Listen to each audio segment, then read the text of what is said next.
President Abdel Fattah al-Sisi held phone talks with Kuwaiti Emir Sheikh Mash'al Al-Ahmad Al-Jabir Al-Sabah on Tuesday.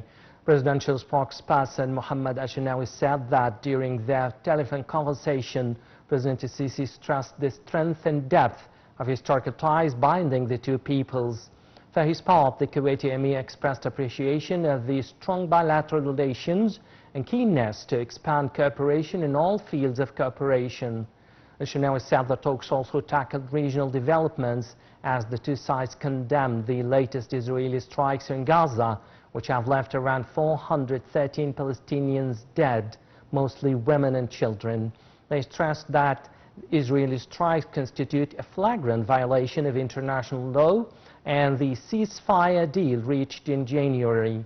President al-Sisi and Sheikh al-Sabah agreed that the aggression aims to make the Gaza Strip an unsuitable land for living in order to displace its people.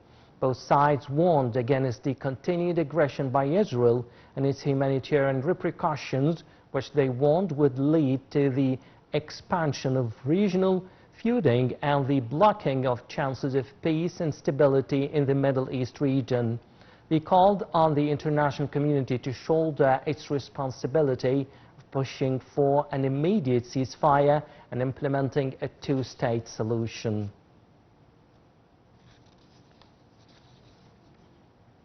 Egypt condemned Israeli deadly overnight air attacks in the Gaza Strip on Tuesday, calling them a flagrant violation of the ceasefire that took effect on January 19th. A foreign ministry statement said these strikes constitute a dangerous escalation which threatens to bring serious consequences for the stability of the region.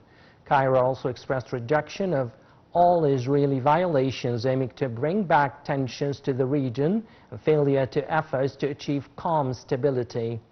Egypt said Israel's deadly airstrikes on the Gaza Strip were part of a bid to force the territory's Palestinian residents into displacement. It called on the international community to immediately interfere to stop the Israeli aggression on the Gaza Strip in order to prevent bringing back the region to a cycle of violence and counter-violence.